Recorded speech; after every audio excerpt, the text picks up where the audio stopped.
Hi, this is Runa, and you're listening to the Changemakers podcast, where we share tips, insight, tools, and stories from other changemakers designed to motivate you to become the change you want to see in your world. Make sure you join our Changemakers community at runamagnus.com/podcast.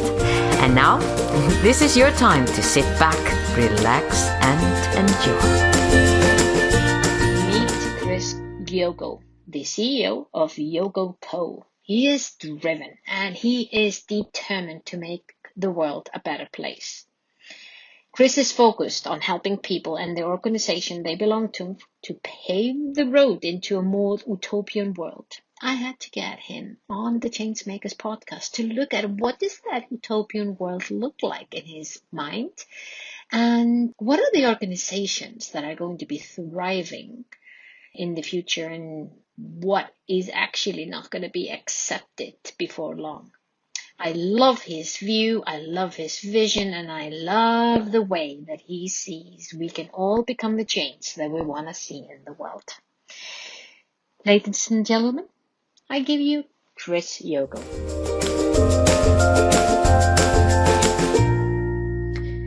Chris Yoko, welcome to the Changemakers podcast. Such a privilege to have you as our guest. Oh, thank you so much. It's a pleasure to be here. You and what you're doing, Chris, is so exciting. I mean, you're all about building company cultures. You're about how to create a culture in an utopian way. I mean, that if that isn't out of the box, I don't know what is. And and you have this thing about vision and drive to see social responsibility being placed in the world that is in a unique way. And I would love to hear, first of all, what originally drove you? I mean, tell us a little bit about yourself and why are you at where you are today? All right, big question to start things off. Why are you the way you are? I mean, obviously a whole bunch of it boils back to your parents and upbringing and everything. And a big part of that for me was my parents had me when they were in high school. So, pretty young, especially by today's standards. And they ended up, splitting in my childhood, and I ended up getting to see a lot of two very different sides of very different people. So my dad's an engineer, very pragmatic, okay, here's a problem, how do you solve it? Almost devoid of any emotion. My mom is on the other side, psychologist and social worker, very into, what are emotions? Why do we feel this way? What do those things tell us about ourselves? What can we do about that experience? And I think seeing both sides of that and trying to find a place where you can put that together is something I was naturally looking for. And then as I, got into my career, I knew I always wanted to do something kind of on my own. I got an opportunity to be a partner at a full service agency before I started my own. And there, it was a positive experience in so much as at least you get experience from a negative experience. So it wasn't anything I'd want anyone else to go through, but I learned a lot about how to and not to run a company culture and how to treat clients and some things like that. And so ultimately stepped into doing something on my own, and then with a bit of guidance from some incredible people we have on our advisory board, really kind of shaped us into the team we are today. And, that's very well aligned with both our team and my philosophy around life itself. So being able to find those people that believe and support kind of a similar goal and then be able to work towards it. And tell us more about you. What are the things that you're doing today that you feel are making you and your team different? So that's the weird thing is I never thought it was going to be really different. I've only worked at a handful of places. So, maybe I've worked in 10 companies over the course of, my career before I started my company. But the thing that I wanted to build was something that I would like to be a part of, even if I wasn't the one running it. And so a lot of that is that I just kind of borrowed from all the things I did and didn't like from experiences I had before that. So I feel like a lot of companies do a bad job of treating their employees like adults and giving them the context to act like adults. I feel like a lot of companies treat at least I always felt like, oh, they'd like kind of treat you like a child, like, oh, you go do this little thing and you be here from 8 to 5 and these are the things you can do and these are the days you can be off and this is how far in advance. Whereas if you give people an understanding of, okay, hey, here's what we're trying to accomplish, here's what your role looks like in that, and you can be here when you need to be here to do that, and don't be here when you don't need to. So we don't have any fixed working hours. We do unlimited vacation. We have all of the flex time. And the trade-off for that is, you're expected to deliver on the part of the gig that's yours to own. We try to be really mindful of, environment. We, also aim to be really, really mindful of focusing on the fact that people bring their whole selves to work. They're not just that part of them that comes to the office. They bring all of their personal life and social life and all those things, other things into it. So being mindful of that and appreciating it and trying to celebrate that and understanding that, you can make any experience a good one or a bad one, no matter how minor it is. And so really try to be cognizant of that fact and make sure every experience somebody has, whether it's interacting with a client, a coworker, whatever the case might be, is a positive one. Mm-hmm. Yeah. That sounds so ideal. It also sounds to me when I'm listening to you, I'm thinking, wow, that must have taken you quite some time to become that person, become that leader that is brave enough. Funny enough, that's the word that pops up for me, bravery, to give people this freedom, to trust them, to do the task, and at the same time, knowing in your heart that by trusting them, they're delivering. Tell me a little bit about that. Am I right there? Yeah. So, I mean, it was funny you call it bravery. It was kind of something we accidentally stumbled upon. Yeah. So, I mean, as we got started, the first member of our team, our creative director, Max Lawler, worked with me remotely. And he and I, we'd see each other maybe once a year and would work whenever we needed to work, and we got the work done. And that kind of became true of the people we began to look for and acted as a magnet for. But the area where we really stepped into that and aimed to do it at any level of scale was at the end of 2014. I had mentioned that advisory board I put together. At the end of 2014, we were working with some clients that all of us really agreed we loved working with, looked forward to calls with them. You'd joke, you'd have fun, loved the mission. And then there were some clients where it was just we were all basically wondering, like, should we still be doing this, or should we just kind of all go our separate ways because it's that miserable to work with these people? And I had shared that with the advisory board, and they had challenged me a little bit about how the company aligned with, our vision for our lives.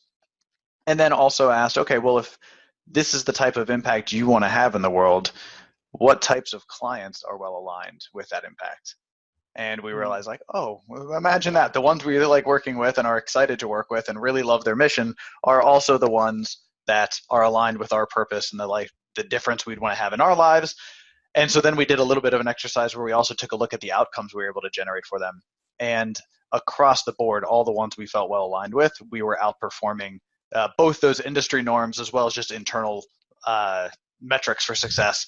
We were outperforming ourselves on those ones. So at that point, this would be the only act that I feel might constitute as brave, was we let go about 25% of our clients that we knew didn't fit or align with what we wanted to change in the world.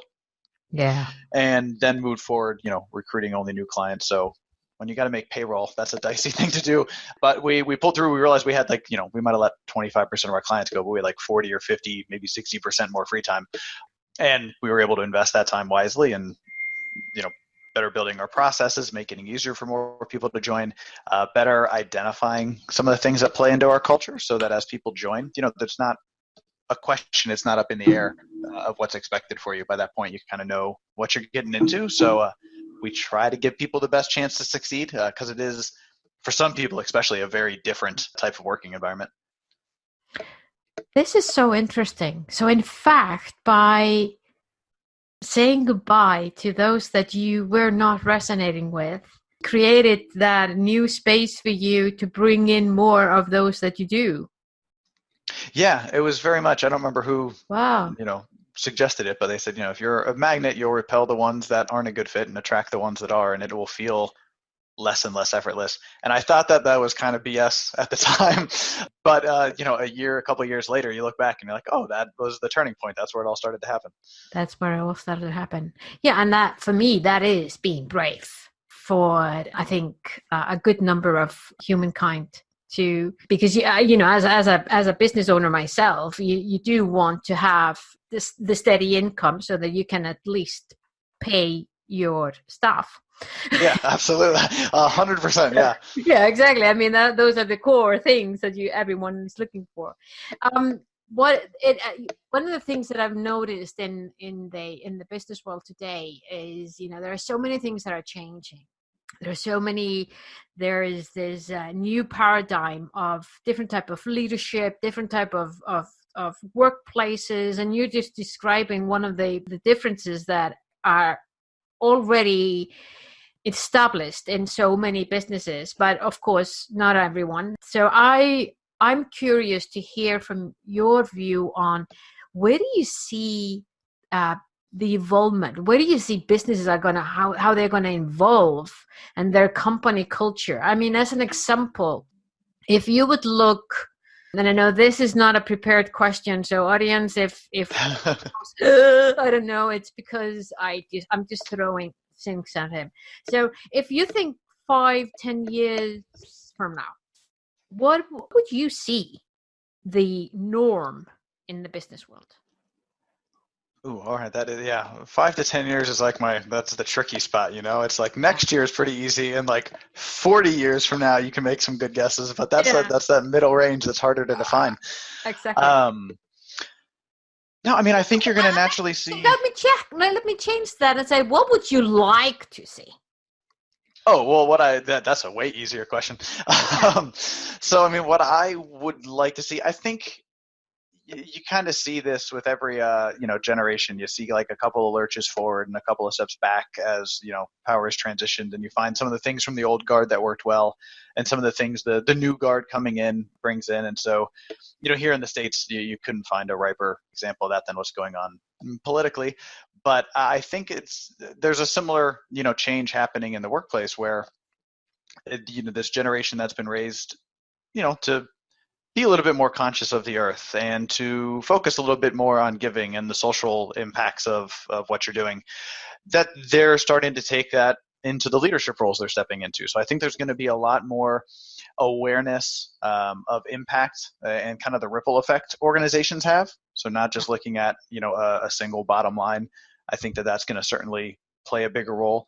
I'm also hopeful that more and more people, as technology continues to grow, especially with things like narrow AI continuing to advance, and robotics becoming more and more popular, that we start to think a little bit more about kind of why we work and what is the role of work in our lives, and really start to build organizations that are kind of built a little bit more around that purpose as opposed to just kind of a singular bottom line. That's always going to help drive a market economy, but doing more and more that's aligned between both the market and the impact is what I would love to be able to see. And I've certainly got some philosophies around why that and how that could happen, but that's something I'm hoping in our small way to endeavor to happen as well. Yeah. And how do you see that happen? Okay. So there's a lot of talk here around. Are you familiar with UBI? Yeah. Yeah. So universal basic income, and it's a fascinating topic to me. I think it's like the natural path we would want to follow towards any kind of utopian future, where if we really want to give everyone an equality of opportunity, there's so much we say is, oh, well, you have just as much a good chance as anyone else. But if somebody else's parents are working 2.5 jobs to keep the lights on and stuff, and they're not there to teach the kid, and the kid falls a little bit behind, and then they struggle in school, like, did they really get a fair and equal opportunity? Yeah. Probably not. So I think, if we were to look at, I think if any organization or any country looks at their citizenry as kind of almost like a pool of people that you're investing in, the way a venture capitalist invests in companies. Yeah. It doesn't take a lot. Like, there's going to be some people that'll mooch off the system. That's the biggest argument people always have for me is like, well, what about people that just take the money and, just play video games or whatever all day. And Yeah. yeah, there will be some that do that probably. But Yeah. then you look at if you get, a single Einstein, a single Farnsworth, there's so many people that they are just drawn and will follow these passions. And if you could empower them to follow that, that's where you get your 100x, your 1000x, your 10,000x return on that investment. And I think if we were able to find a solid way to build that platform for our citizenship to basically follow the pursuit of whatever their passion might be, and those couple that make that breakthrough by being able to dedicate their life to their science, their art, whatever the case might be, the society would advance more quickly than we do now. And I think everyone would be a lot more fulfilled in following it because they'd start to think a lot more about why they do the thing that they do instead of feeling like they have to do the thing that they do. That's a total transformation in mindset, and really align with what we, the changemakers, are doing with the No More Boxes movement, looking at people as who they are and allowing them to share their knowledge and skills and expertise and background and all of that, regardless of their gender or of their race or their faith or. Absolutely. So and I think if you look at, because you talk about the raising, people are more aware of what is happening to our Mother Earth, and to be more gentle and look at our own responsibility and sustaining our planet. And then when it comes to the human resources, it looks like we are constantly focusing on what is separating us, not what is uniting us. And as a result of that, we're only tapping into a fraction, tiny bit of what every single one of us can contribute on this planet. So I'm with you on that one. Yeah, I mean, for sure. Yeah, absolutely. Exactly. So what would you say, and this is my final question, so if we stick to that 5-10 year ideal view of company culture and running a business and being a business, who, in your opinion, will be thriving and who will be dying?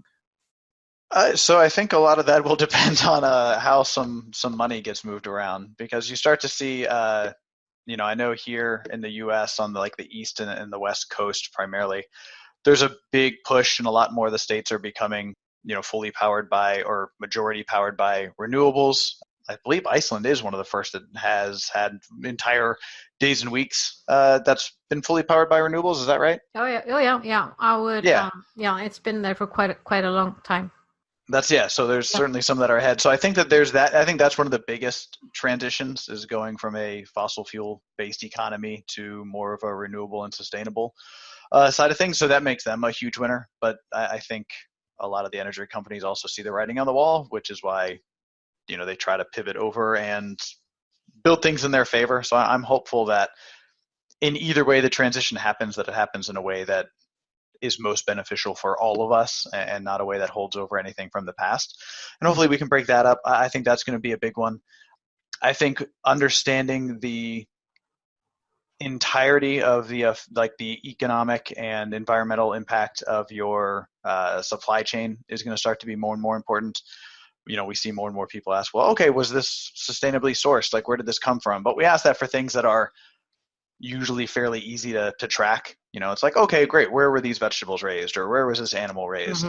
But I think for those parts that are manufactured, about the cell phones, where you've got ceramics that are sourced from all over the world, and electronics and all the pieces and all the components that come from all these different places, like, that's pretty tricky to track. I think it's going to be more and more common for people to want to know that you have an entirely sustainable supply chain. And that paired with I think a little bit more focus on user experience and retention is going to be the areas that really win. I think with all these people that get a big valuation for attracting a user base really, really quickly, and then get purchased for hundreds of millions, billions of dollars, whatever the case might be, I think we're starting to see that that's going to become a little bit more the norm, where, okay, great, if you can build up 100 million users in a couple of years, what's to keep somebody else from doing that a couple years later? And that disruption and that changing of platforms becoming something that's a little bit more just a market condition. So having more customer experience and customer retention, customer loyalty, I think is going to be a really big part of who wins in especially that 5 to 10 year range, and doing more in terms of the sustainable supply chain. Yeah, I like that, Walt. I'm gonna vote for that one. Yeah, that's the one we're trying to push it towards. Exactly. Chris, thank you so much for being a guest on the Changemakers podcast, and we will be sharing in the show notes how you can reach out to Chris and get all the more information about who he is and where you can find him. Oh, well, thank you so much for having me. This was fun.